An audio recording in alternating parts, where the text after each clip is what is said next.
Welcome to India Revival Mission Finale. I have a very special guest with us, without whom uh, the India Revival Mission survey and the white paper would not have been possible.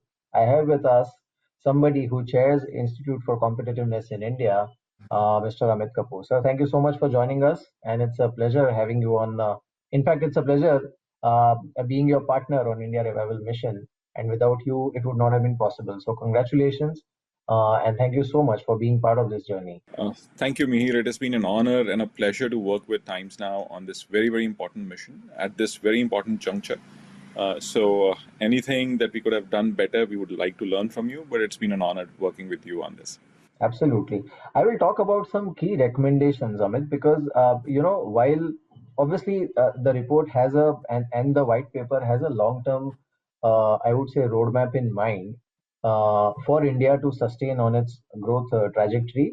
But there are some very interesting recommendations. Like there was one recommendation about giving boost to the low-skilled manufacturing. Uh, while in India we keep talking about boosting manufacturing, Atmanirbhar Bharat, before that we had Make in India, but a specific, focused approach like this probably is what India needs. If you can just elaborate on that. So, like Mihir, this is a very important step that India will have to take. If you really look at the larger set of things that are happening within the economy, one, of course, there has been a slowdown that has actually hit because of COVID-19 crisis. But this also actually exposes a lot of problems that India actually has had in terms of manufacturing and how we are able to employ more sets of people. So this brings us to the fore as to what steps need to be taken for really India to become a competitive nation, how India can actually be more productive over a period of time. How we can actually involve people within the workforce, how is it that we are able to make them more productive over a period of time. So this is where one of the most important steps is going to be that we will have to look at manufacturing.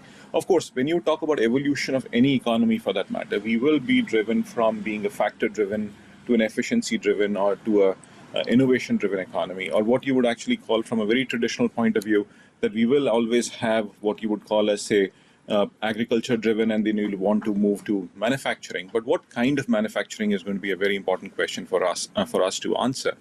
And if you really look at it, like the world over, this has to be answered from a perspective as to how things have happened within the world from a manufacturing space point of view. China has actually looked at mass manufacturing to scale, and they have done a phenomenal job there. If you really talk about heavy engineering, this is where US actually looks at a dominant pie. And if you really look at European Union, they look at precision manufacturing or precision engineering and manufacturing around it. So where is it that India can actually find space, and how it can actually solve its problem of employment or generating employment as well? So this is where low-skilled manufacturing becomes something which is very, very important. This solves two sets of things. One is when you talk about low-skilled manufacturing, one, you're able to go to various cities and various states and look at what are the local conditions and find solutions there. What industries can actually do there or do well there. Identify those industries and take it forward. Having said that, Government of India, or at least certain state governments, have done some very important initiatives around this. And one of them is what you call as One District, One Product initiative of the UP government, wherein they're trying to identify as to what sectors can you actually focus on within those districts. So if you're able to do it at a pan-India level and identify as to what are the sectors or what are the sectors you can focus on and build manufacturing capabilities around it, you can do a wonderful job. This also brings us to a very important point, and that is that can I actually look at manufacturing some local products which can actually get adopted at the global scale as well? So that can solve bits of the problem. So that is where we are looking at low skilled manufacturing as a very important initiative. This also takes care of one more thing in terms of, because what happens is a lot of us tend to think it is always going to be large enterprises which are going to drive India or whatever. Low skilled manufacturing will also give us an impetus to the medium and small enterprise, because that is where across the world, any economy for that matter, it is always the small scale sector which drives the economy. It's always the big scale enterprises that we always talk about. But 97% of employment in large economies actually get created by small enterprises. So low skilled manufacturing can be within the low, what I call small scale enterprise, medium scale enterprise. And that is where productivity can increase and contributions can actually increase. Right. So just a follow-up to the point you made.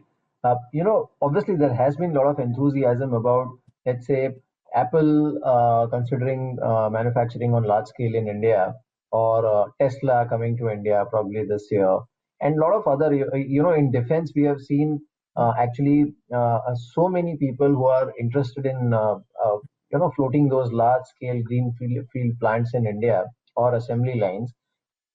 While that happens, parallelly, what I'm hearing from you is we will have to continuously focus on constantly upgrading the infrastructure and the availability for the low skilled manufacturing units of everything that they need for the employment also to sustain and the growth also to sustain.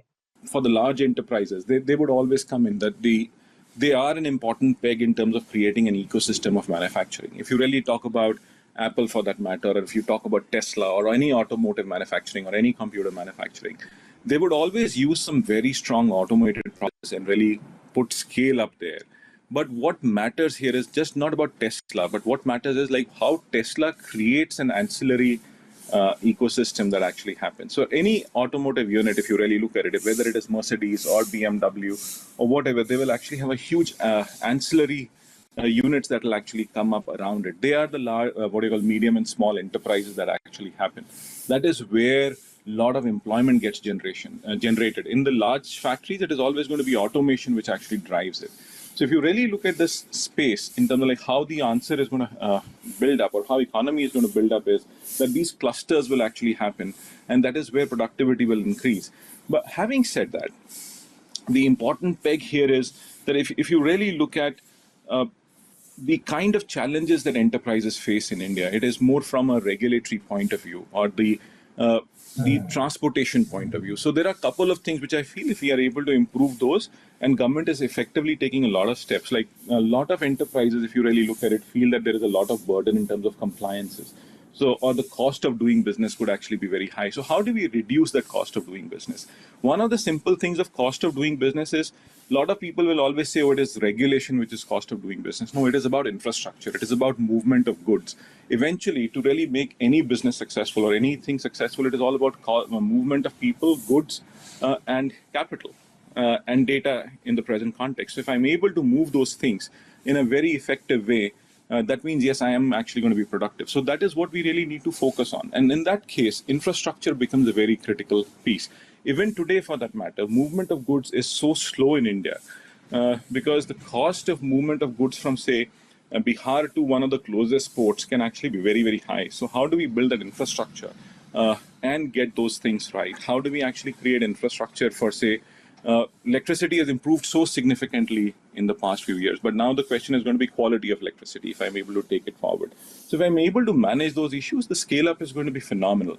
I think right now, as a country, we are at the cusp of a huge scale up. That's true. Also, I think interestingly, some part of what is recommended in the white paper, I think is partially government has already started taking step in that direction, probably by focusing more on healthcare infra, by focusing more on education sector. We have already seen the rollout of new education policy, while it is still to be adopted, but at least it's there. So, I mean, what is your take on, one is we don't know, first of all, if the huge boost that is given to healthcare spend in this budget, that is going to be there on sustained basis. That is number one. And number two is there was a very sharp point in white paper about the education, that how the education sector needs a very focused approach for India to sustain its growth trajectory. Due to our federal structure, typically what happens is there is always a clash of ideologies and boards, and so there is no technically there is no one national common policy on education which is followed by all states. So, like, it's again a very important question in terms of on education, on a healthcare. I think fundamentally what has happened is that we have always looked at education and healthcare as social issues. We have to start looking at these as economic issues and very deeply as economic issues, because the repercussions that we actually have of a failed healthcare system can be very, very huge. If you really look at it, like today, India's success on COVID actually rides on how we were able to manage our healthcare system. And within that space, like I think full marks to the government, and there is a lot of praise that is actually happening in terms of like how India really got its act together in terms of either you talk about testing to really roll out of vaccine It has just been a phenomenal job. But then it has huge economic implications. So we should stop looking at what I call healthcare just as a what I call as a social spend. We should start looking at it as an economic spend as well. That there is going to be a huge uptick for that. If you really look at something like, say, education as well, education, there are two ways in which economic strategy can be looked at. One is that, of course, there is this short-term idea and there is this long-term view. A lot of times what could actually happen is that we might say, oh, education is something which is going to give me a long-term impact or whatever. So that is why it has got relegated into something which we have not really seen as a subject of great importance, or that focus should actually be there, because education is going to give me benefits over a large period of time. Somebody who goes to school today will come into the workforce about 20 years from now. But the investment that happens in education has huge implications. In fact, I've recently done a study wherein we were seeing as to what is the impact of education on economic outcomes for a person. So if you really look at that number, it is something very interesting, and that is that for every additional year of education, your income increases by 7%. So that means the multiplier of education is exceptional. So if I'm able to educate a person, say, presuming that a person is getting educated for 10 years, say that he's able to go to the university, he graduates, he does a post-graduation, look at the multiplier that you're actually talking about in terms of his income levels. Right. And if he's able to see that multiplier, there is a huge economic multiplier over a period of time. So his what I call the outcome for a person is immense. So we have to look at education per se and look at it as a long-term strategy and investments as per se. I think when you talk about new education policy, there is a huge step in that direction, and wherein you're trying to do away with a lot of what I call hub and spokes that were actually happening, or whatever, in terms of many different directions that we were going into. If you are able to create that unique directional, a huge focus on what needs to happen, this would give us a huge impetus as we actually move forward. The only problem with these kind of things is that they are something which are not going to give you results right now. These are investments which are going to bear fruit in 5 years or 7 years. In fact, but politics can actually be very interesting, wherein everybody can criticize without waiting for the outcomes to actually happen with a great stuff or a great idea in mind. So we have to wait, but I think there is going to be a huge positive that can actually happen on this.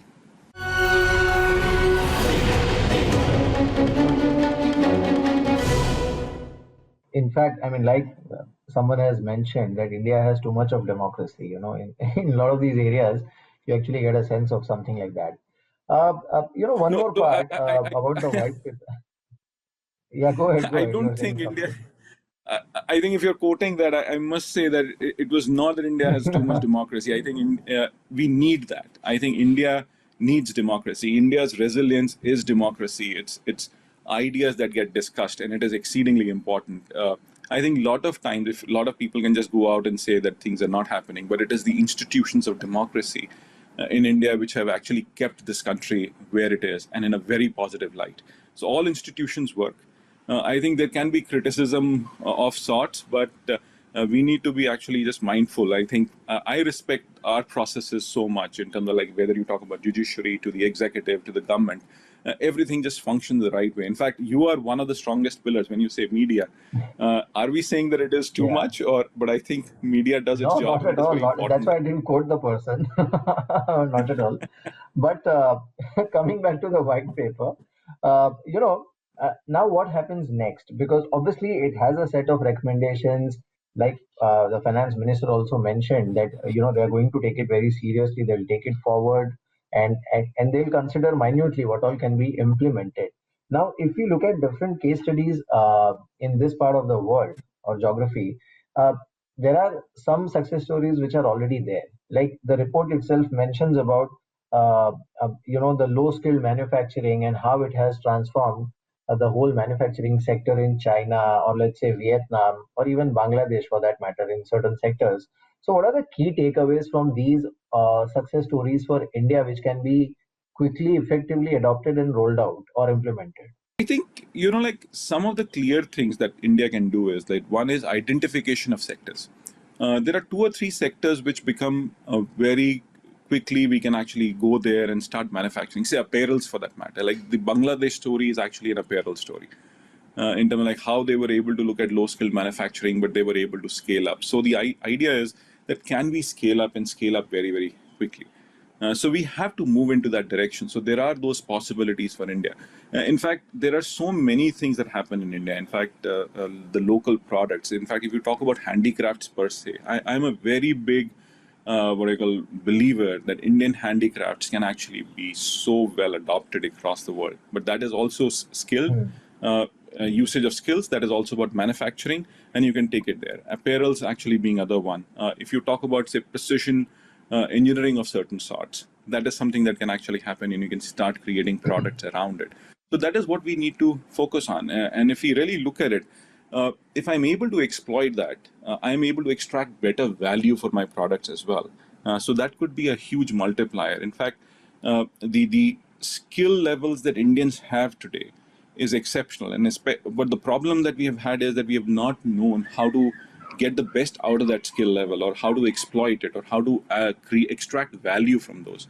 So I think the next step for India's journey is to extract value from whatever we are able to do, create, and make, and take it forward. The biggest thing from here, I would say, is that each state should identify 3, 4 key areas where it should actually function. Because what we see is that a lot of states, or every state, would want to do everything under the sun. No, you have to understand that these are your competitive advantages. These 3, 4 things is something that you can actually do exceedingly well. Focus on those, and then move forward in manufacturing those set of things as well. So it does not mean that low-skilled manufacturing needs to happen in all the 30-odd states that we have, or all the union territories. It can be picked up, like say UP, Madhya Pradesh, Bihar, Orissa. These are the places where low-skilled manufacturing can actually be very, very important and taken forward. Right. Amit, one question, because we started, this journey together on India Revival Mission sometimes in the month of April, May. That is when we started talking about it, and then obviously that deep diving happened in terms of survey and all. Today we are in March, at the almost at the end of the financial year. Is economy looking better than what is expected? Because I think it's very important to mention here that the survey and the white paper itself actually gave a hint of that probably there could be a bounce back, better than expected bounce back, at some point. Do you see it already happening in the economy? So, Mihir, that's a very important point of discussion. In fact, when we were starting to do this survey sometime in June, when we were really looking at the first set of results, the thing was there were two sets of people very clearly. One was that, oh, things are just not going to be coming back, and it is just going to be a crisis of sorts, which is going to take years and years for us to really come out of. And the world is just going to come to a standstill, and it's just going to be a economic catastrophe all around. The second thing was, no, there was a lot more optimism within a certain set of people that things are really going to bounce back. And of course, there was a lot of criticism of people in terms of lockdown and so on and so forth, but without realizing that there was no choice for the government rather than just to go for the lockdown. Of course, we did hit a wall, everything just came to a standstill. But after that, what we are really seeing now is that the revival is fairly significant, and the revival is fairly positive. If you really look at it, the certain numbers which are very important for us to see 2 or 3 industries which reflect that revival is actually much better than what people were even thinking of. So if you talk about luxury car sales or automotive sales, they have actually come back to a fairly significant number, and they are close to year-on-year growth rates, near numbers than what was last year. In fact, Maruti has actually had the most profitable quarter, or quarter if you really look at in years. So that means there is a certain bounce back that we are already seeing. And we've also seen that, of course, there was some kind of scuffle in between for a few months, but there was not enough mayhem in terms of people losing jobs or whatever, and everybody's on the street kind of a thing. And the second, there are 2 other industries which I feel are also reflective of a bounce back. The FMCG sector has done exceedingly well. Their sales on year have increased by about 15%. So there is a huge positive that actually happens there. In fact, whenever I go out and talk to people, if I ask them as to where is the slowdown, are they really seeing that effect?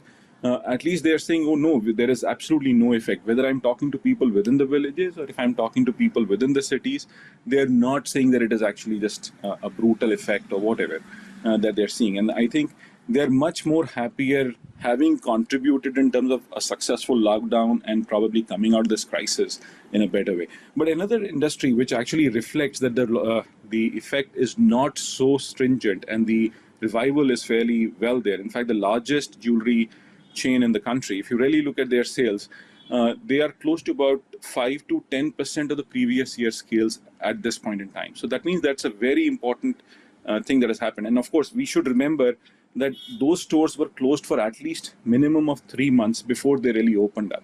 So if they are just about Yeah. 5 to 10% at the store level for sales, that means that the economy did not stall the way people were thinking, and the revival is already happening.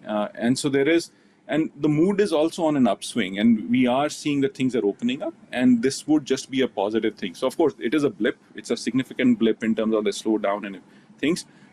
Recovery is not going to be as bad as people were thinking or they were really trying to profess. Yeah, it's true. I mean, that's great to hear. And I think uh, uh, the credit goes to you and all of us for starting this mission at right point in time and actually gauging people's mood through the months of April, right up till October, November, when things really started opening up.